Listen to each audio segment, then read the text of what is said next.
Olá, eu sou Carolina Neri e este é o ID Urbano Podcast. Você já ouviu o episódio 10, um episódio anterior a esse? Se não, volta lá para escutar, porque esse aqui vai ser uma continuidade desse episódio. No episódio 11, nós seguimos com as histórias que a minha avó sempre contou. Histórias que os netos, com um pedido carinhoso, me pediram para não deixar de registrar. Essa gravação foi feita em 2017 e guarda a força das memórias que moldam nossas relações com a rua, com o bairro e com o tempo. E antes de começar, vai uma pergunta: você acredita em lobisomem? Meu avô acreditava. A gente também vai contar a história do meu avô quando era criança, que era pequeno demais para o tamanho do mundo, passando por muito tempo sozinho até que, enfim, alguém encontrou. Essas memórias atravessam gerações e revelam não apenas quem fomos, mas como aprendemos a habitar a rua, o bairro e a cidade. Neste episódio, vamos até o começo, a formação de Ermelino Matarazzo e, com ela, a própria zona leste da cidade de São Paulo. Naquele tempo, tudo ao redor era verde, com capins altos e pequenos caminhos de terra. Ainda longe das ruas que conhecemos hoje, e a urbanização começava a tomar forma.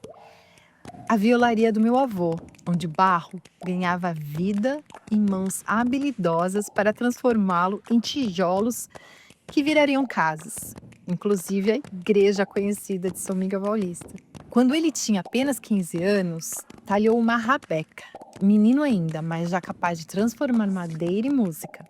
Um ofício que era trabalhoso, exigia paciência e força, mas em cada gesto carregava dor e alegria, como se cada nota, extraída da madeira, nascesse para encantar.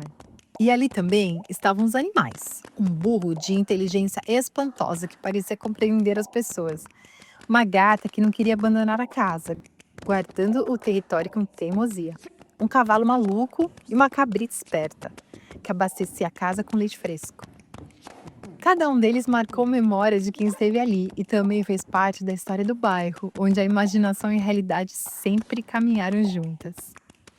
Essas histórias carregam o cheiro da terra molhada, o som da madeira sendo talhada, os sorrisos, os silêncios que se espalhavam pela rua.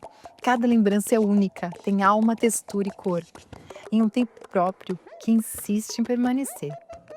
São memórias que não apenas contam o passado, mas nos ajudam a compreender quem somos, a criar identidade e nos reconectar com pessoas de todos os lugares. Porque a rua não é feita só de casas e calçadas, ela é feita de vidas que se entrelaçam, que continuam a habitar o presente, sempre vivas naquilo que lembramos. Ô vó, e as aventuras sua e do vô? O vô tinha olaria, né? Ele teve olaria e barbearia, o vô, né? Ah, sim. Quando ele está nesse Como é que é a namorado. história da Rabeca antes, que ela é mais antiga, essa história da Rabeca? A história da Rabeca foi ele que contou, porque eu não conhecia ele esse tempo, né. Eu não conhecia, eu não tinha nascido ainda. Ele tem 15 anos e eu acho que eu já tinha nascido, mas eu não conhecia ele, porque ele é lá no interior. 12 ou 15 ele tinha? 15 anos. E aí ele foi lá para ele disse que tinha vontade de ter uma Rebeca, né. Eu Rabe fazia Rabeca. eu fazia violino para aquele lá, mas o Felipe que foi o que é a Rebeca. Rabeca. Mas eu falo violino para aquele lá. E aí ele levou, quando nós casamos, ele levou aquele violino lá. Eu falei: "Mas que esse violino aí você toca?" Ele falou: "Ah, não toco, não toco não, mas foi eu que fiz." Eu falei: "Você fez?" Eu tinha 15 anos quando eu fiz esse violino. Aí ele contou a história, aí ele contou essa história, que ele queria muito um violino, né, e ele não podia comprar. Porque a mulher que criou ele, que ele foi criado, que desde 8 anos foi criado com uma mulher lá, com um casal, porque a mãe dele morreu. O pai morreu, a mãe morreu, tudo, e ele foi criado com essa família. E eles não tinham dinheiro, né, para comprar nada assim, para comprar, e ele também não estava trabalhando ainda, tudo não tinha dinheiro. Então ele foi lá no mato, cortou a madeira E com canivete ele foi fazendo aquele violino lá. Com canivete, nem faca, não. Com canivete ele foi fazendo, foi fazendo, foi fazendo. E fez aquele violino, vernizou ele que fez tudo. Depois ele foi, quando, só aquela, as cordas que ele foi lá no Xanga lá, e comprou as cordas depois. E mandou colocar as cordas, mas o resto foi ele que fez. Ele fez com o violino lá. O Rico falou, mentira da senhora. Ele não fez aquele violino. Não tem nada disso, não tem. Ele contava história todo dia pra nós. Sempre contou essa história. Vou entrar numa grande investigação pra eu poder telepatizar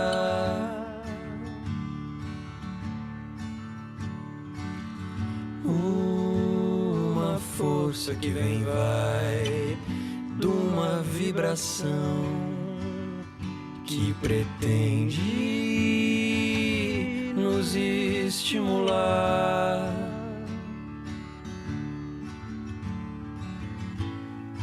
Deixa a onda entrar e permanecer.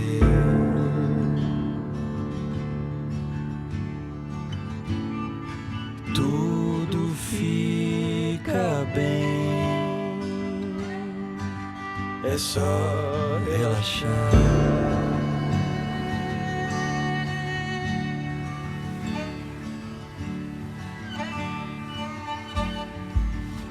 E olha, às vezes se eu disser que preciso ir, não me esbarre, eu não vou ficar.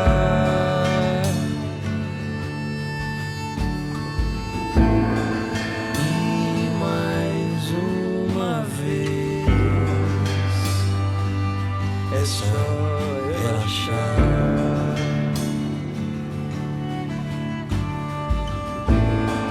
Que da minha parte nada vai mudar.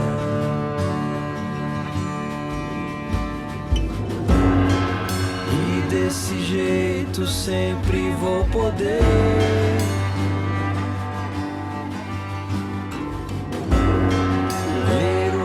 você quer me dizer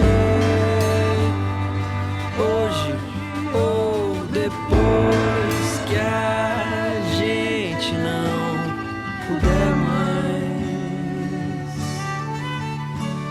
estar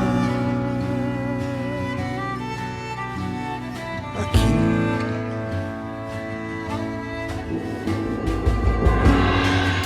Eu sei que o tempo pode complicar,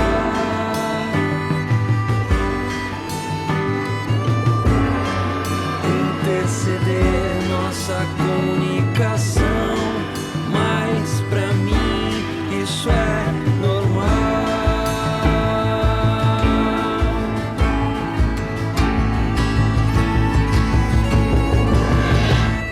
Demais.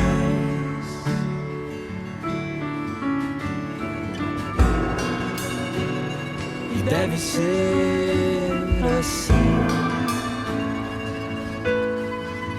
pra durar.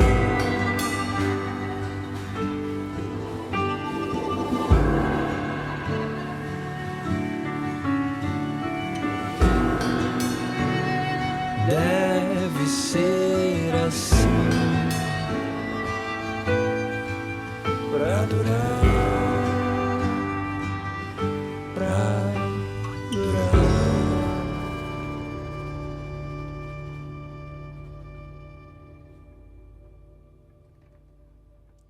A música que você acabou de escutar chama-se Telepatizar. Ela faz parte do álbum Lâmina, gravada em 2016. É uma música do meu primo irmão Felipe Antunes. Felipe Antunes na voz e piano, Ellie Flanders na voz e violão, Keso Nogueira, percussão, Arthur Matos, violão e Thomas Horher, rabeca. É, a rabeca do meu avô. Isso ele tinha 15 anos, né? Tinha 15 anos. O vô, na verdade, quem falou isso pra ele não foi os pais, ele era adotivo, o vô, né? Qual que é a história dele mesmo? Ele contava a história, assim, que quando era pequeno, ele estava morando, ele ia com a mãe dele, né? Com a mãe legítima dele. E com o pai. E o pai saiu. O pai bebia, parece que ele bebia um pouco. E ele saiu e não voltou nunca mais. E seu pai, e ele ficou com a mãe dele. Aí ele ficou morando, ela, a mãe dele, o Gumercindo e ele só. Os outros tinham casado tudo já. E a mãe dele morreu. Quando a mãe dele morreu, ele tinha 8 anos. E ficou com o Gumercindo. E o Gumercindo, sabe o que ele fez? Ele já morreu desse mesmo lugar. Mas eu, para a sua, ele casou e foi embora e largou ele lá, sozinho, naquela casa. E não quis levar. A mulher dele, que casou com ele, não quis levar ele. Deixou ele, deixou ele lá sozinho.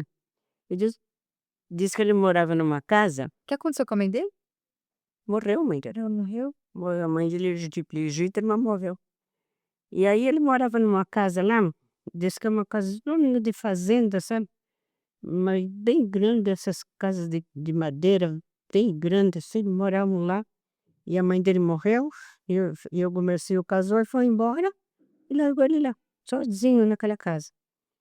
E eles dizem que ele ficou doente, com febre, assim, estava doente lá, nunca mais, não abria aquela porta, não saía, ninguém via ele mais lá. Aí disse que uma vizinha foi lá e falou para aquela mãe dele, que criou ele, falou assim, olha, ele está fechado lá dentro, eu não sei o que que ele está fazendo, se ele está doente, porque a mãe morreu, o irmão casou, foi embora, deixou ele sozinho lá. Vamos lá ver, né, o que que ele tem, o que que está acontecendo. Eles foram lá, bateram na porta, disse que estava na cama, doente, com febre. Aí ela pegou ele e falou, nossa, mas coitadinho, olha, ele foi 8 anos. Eu vou levar você para minha casa que eu vou tratar de você, vamos?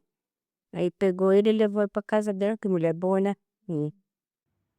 O meu avô perdeu os pais ainda muito pequeno. Durante meses ficou sozinho, sem ninguém por perto. Até que um dia os vizinhos perceberam e se aproximaram. Esse gesto simples do olhar, de se importar, foi o que deu a ele a chance de seguir em frente. Essa era a força da comunidade. Hoje, porém, parece que nos afastamos disso. Eu já vi muita gente dizer que prefere ficar isolado, sem contato, sem vizinhos. Mas é nesse silêncio, nesse fechamento que a comunidade perde a luz. Quando cada um se reduz ao seu pequeno mundo, aos seus poucos valores, esquecemos o que é a comunhão que se constrói algo maior. Se meus avós sobreviveram pela força da comunidade, é ela também que pode salvar nossas cidades do abandono. É hora de reaprender a nos reconectar uns aos outros. E lá ele ficou morando, ele não foi mais embora, ficou morando lá fora, foi trabalhar, E a aí casa? A casa ficou. aquela casa ficou lá, não sei o que aconteceu com aquela casa lá, parece que não era deles, era da fazenda lá, não sei, tá?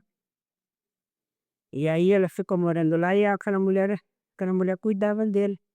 E ele falou assim que ele era pequeno ainda, e ele ia trabalhar, trabalhou de sapateiro, trabalhou até ele completar assim, que ele pudesse trabalhar, né, no filho, ele trabalhou assim, depois aí quando ele tinha,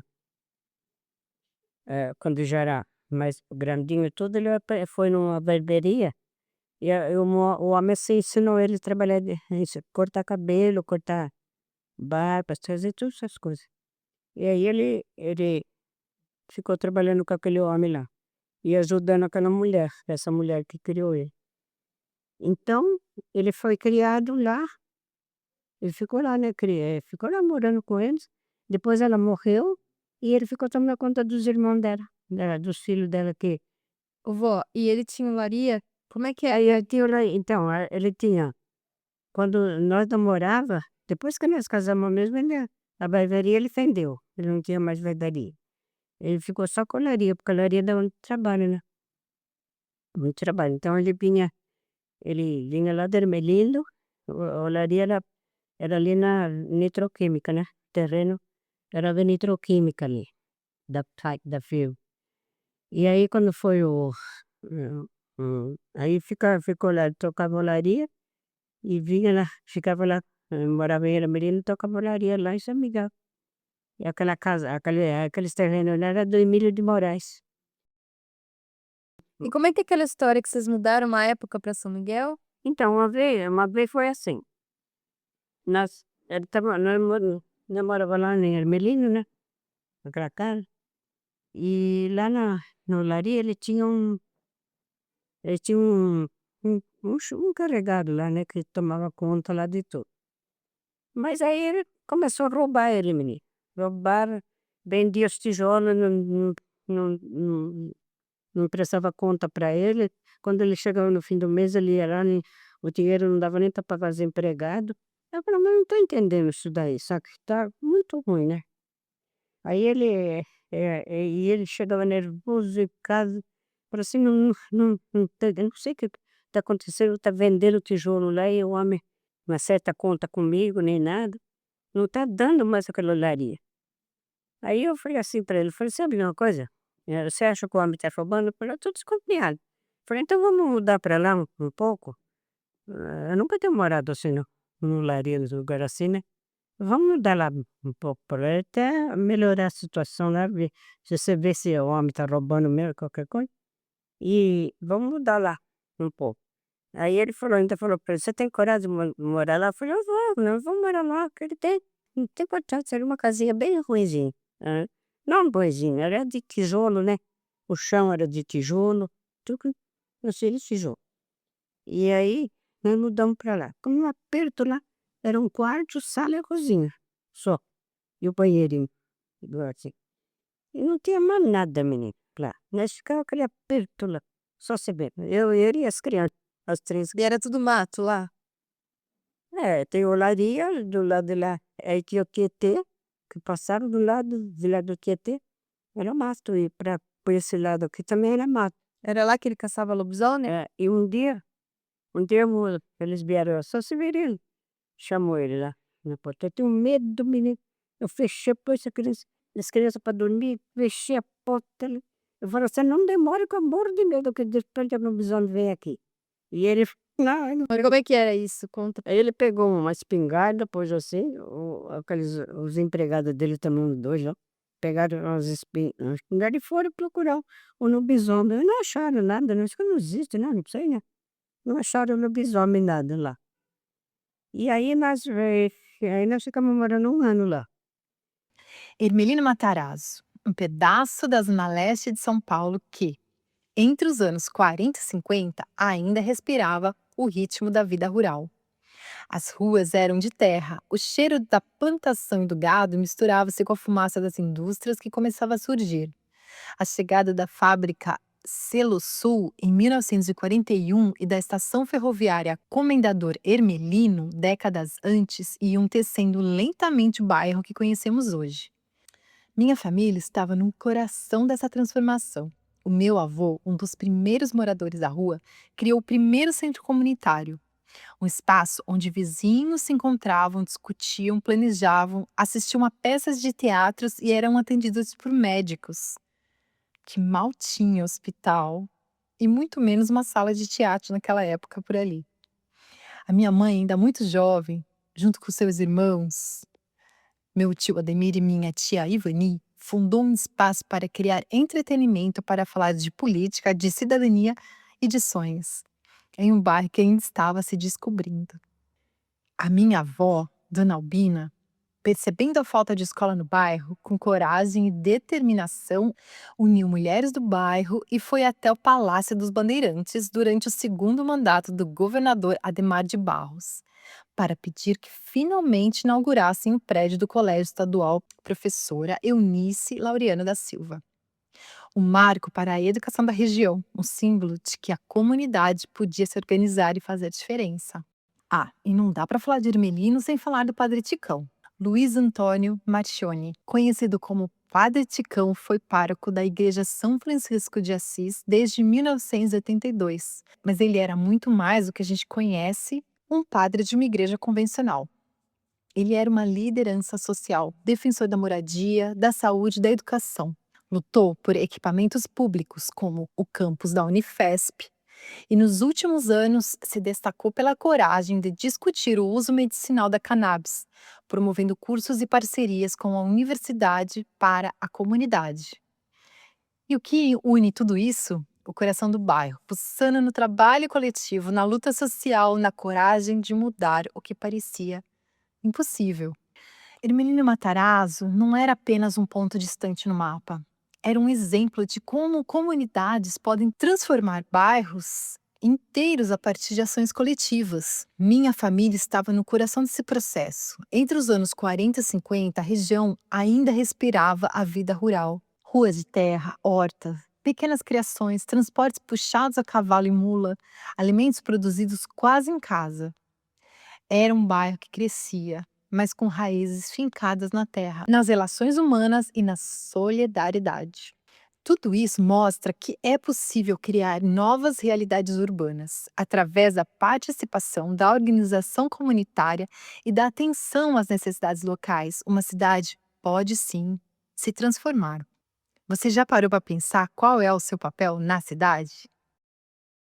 E é nesse mesmo coração, pulsando entre ruas de terra e pequenas hortas, que surgem os bichos da minha avó. Eles não eram apenas animais comuns, eram parte da rotina, do trabalho, da alegria da casa.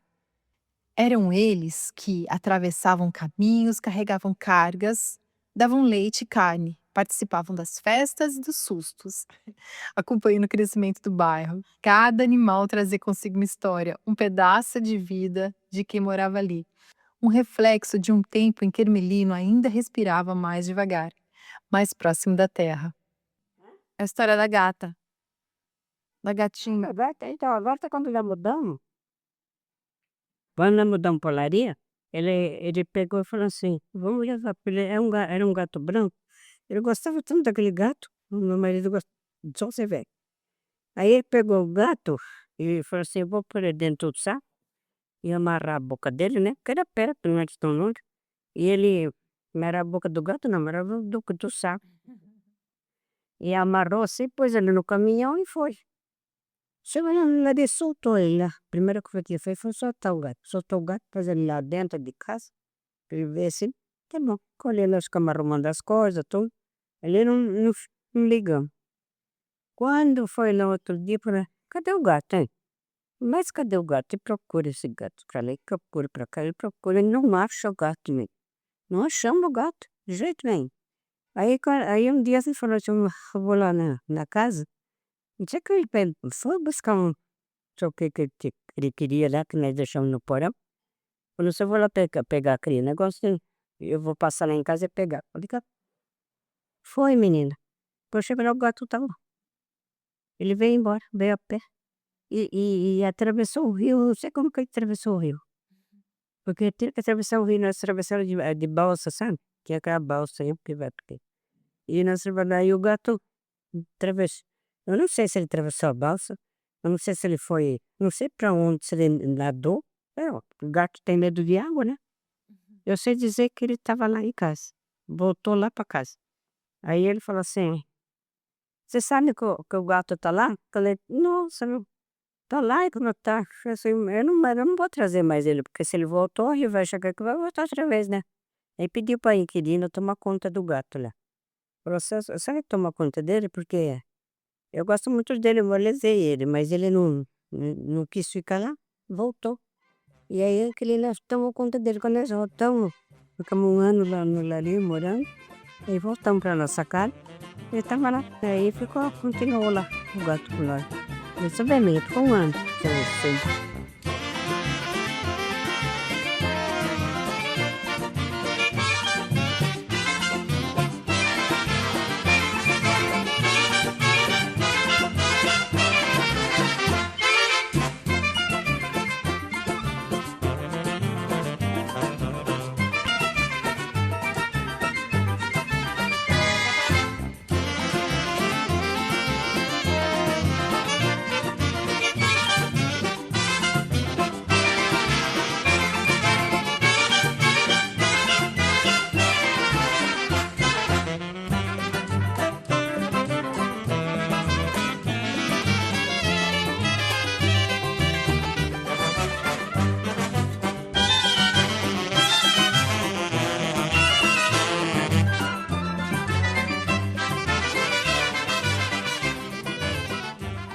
Então, quando foi fazer aquela igreja em São Miguel, aquela catedral lá, nós demos no tijolo aquela igreja lá, para fazer a igreja. Porque o padre ia de olaria e olaria pedir, fazer um tijolo bem grande.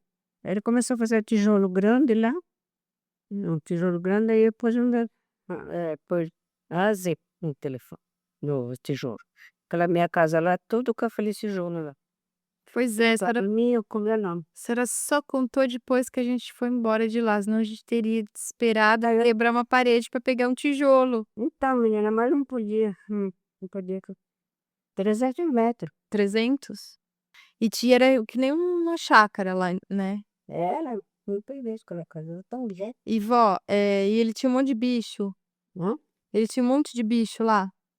Aí ele levou, lá quando vendeu a olaria, ele levou aquele burrinho, que ele já era velhinho e trabalhava na olaria.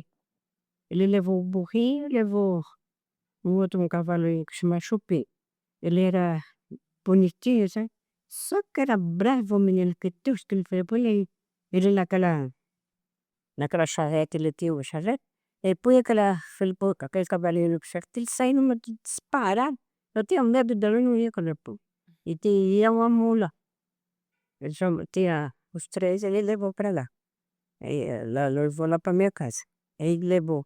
Aí lá tinha as galinhas, tinha pato, tinha cachorro, tinha tudo quanto é gato, tinha tudo naquela coisa. Tudo quanto é bicho. Ele levou para lá. O burrinho já era velhinho. Ele não trabalhava mais, né? Então ele não punha na carroça, né? Não ficava trabalhando. Aí ele ficava solto ali em Ermelindo. Ele ia lá até lá embaixo, lá da feira. Ele ia tudo pra dentro do gado. Todo mundo conhecia ele, sabia que era nosso. Qualquer coisa que acontecia, eles diziam lá em casa. E aí o burrinho, ele ia lá, subia a rua, ia lá. Aí quando ele chegou no portão, ficava parado. Como ele sai da casa, né? Dito.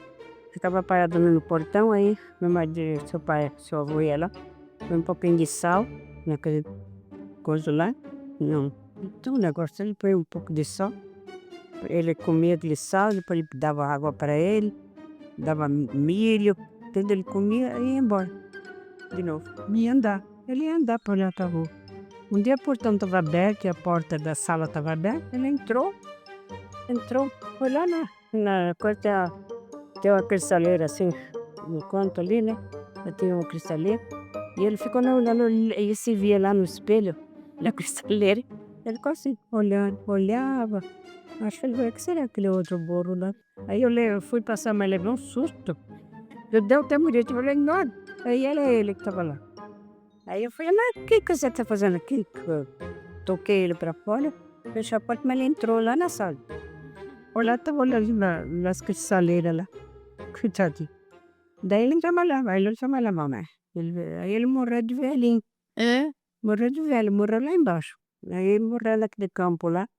Ele não aguentou mais, morreu lá. Aí ele era avisar lá em casa. Aí já tudo via, o molecado correndo e tudo lá. Seu Severino. O burrinho morreu lá, tá morto.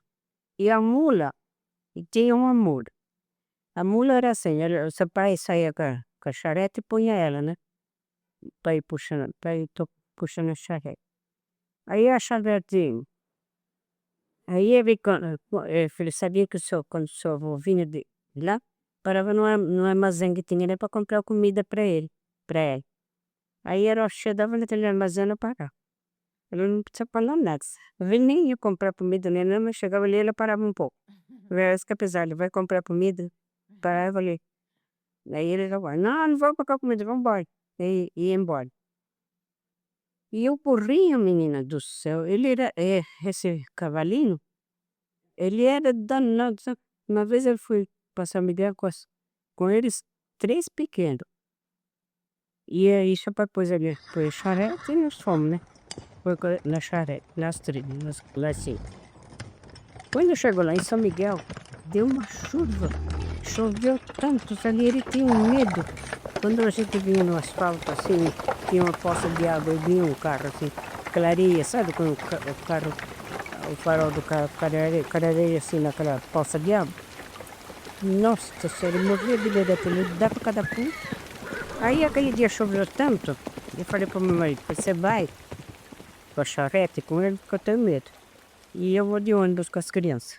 E lá, eu cheguei lá na beira ali onde mora a Dona Francisca, sabe? Lá perto da costureira. Eu chegar lá, você me espera lá, porque daí eu vou, né? Lá não tem, não era asfaltado. Ah, menino do céu. Tipo, ele foi embora pro charrete e eu fiquei esperando o ônibus ali. Quando nós chegamos lá, ele estava a charrete com as 4 rodas para cima, dentro de um buraco. Que ele ficou com medo do carro que vem de lá, clareou assim na coisa, ele se jogou lá dentro. E com as 4 rodas, se eu tivesse lá, eu e os meninos não tinha machucado, não. O morrido até pra você. E o vô? E o vô, quando ele viu aquilo, ele pulou. Ele pulou da chaveta e pulou cá pra fora. Ele falou, olha, foi Deus, viu, que fez você não vir. Você ia machucar as crianças aí. Ô vô, e os cabrito? Então, e daí, aí nós chegamos lá, né? Aí, bom, ficou lá, daí ele comprou um cabrito, né?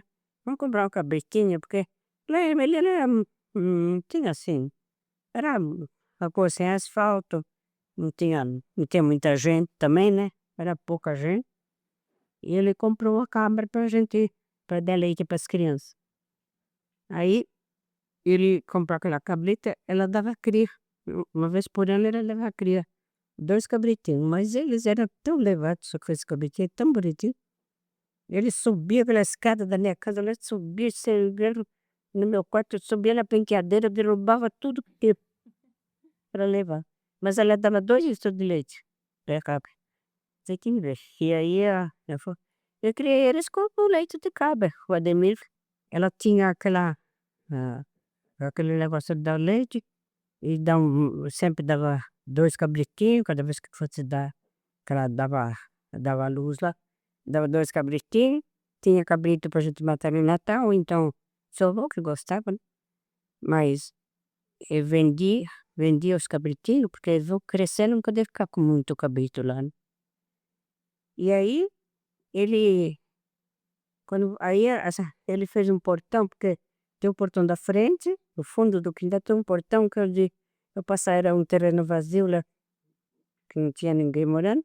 Ele fez um portão lá que a gente passava para ir no armazém, que é ficar perto ali, né? Da rua de baixo, sabe? Sei. Então. E aí ele fez um portão, pro lado de dentro ele pôs um negócio assim, uma tramela, e baixava, assim, pregou aqui, essa coisa caía aqui assim, e trancava o portão, né? E pro lado de fora ele amarrou fez um buraco, hein? Amarrou um barbante, e a gente puxava aquele barbante, quando a alavanca subia, e a gente empurrava o portão, abria. Mas você tem que ver. Aí sabe que a cabrita abriu, aprendeu aquilo lá?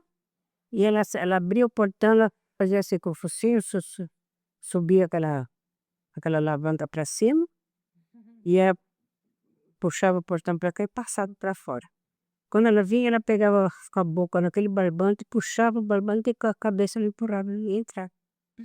Ninguém acredita se contar isso, né? Se fosse agora, até ia levar lá pro Silvio Santos.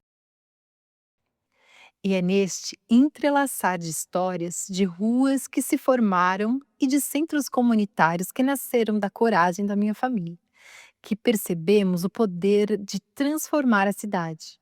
A minha avó, o meu avô, a minha mãe, todos eles mostraram que, com dedicação, coragem e imaginação, é sim possível criar espaços de encontro, cuidado e solidariedade. Eles foram pioneiros em organizar a comunidade, em lutar por educação, cultura e justiça social. E nos ensinam que cada gesto conta na construção de uma cidade viva. Hoje, infelizmente, Hermelino Matarazzo ainda enfrenta desafios. A gestão da cidade tem ignorado o que realmente importa, deixando o espaço público degradar-se, enquanto interesses privados avançam sem limites. Mas é justamente por isso que a história da minha família é tão inspiradora. Ela nos lembra que é possível lutar, resistir, transformar, mesmo diante de adversidades. Este podcast é uma homenagem a eles, aos que acreditaram, que se levantaram e abriram caminhos para a comunidade. E é também o chamado à ação. A cidade se faz com engajamento, coragem e cuidado. E cada um de nós pode escrever um futuro mais humano, justo e vivo. Porque Ermelino Matarazzo, como qualquer outro bairro de uma cidade grande, vive no coração das pessoas de que nela se dedicam. E a minha família é a prova de que, mesmo nos tempos mais difíceis, é possível deixar um legado de força, generosidade e esperança. As músicas apresentadas neste episódio são utilizadas com fins exclusivamente educacionais, culturais e de análise crítica. Os trechos selecionados fazem parte de uma reflexão mais ampla sobre os temas abordados, como território, pertencimento, justiça social e sustentabilidade, e servem como referência artística e contextual. O uso está amparado pelo princípio do uso justo, fair use, previsto pelas legislações como o Digital Millennium Copyright Act, DMCA, nos Estados Unidos, e pela Lei de Direitos Autorais, Lei 9.610/98 no Brasil, que permite a citação de obras protegidas, desde que para fins didáticos, sem intenção comercial e com devida atribuição aos autores. Sempre que possível, incentivamos nossos ouvintes a apoiar os artistas originais. Obrigada.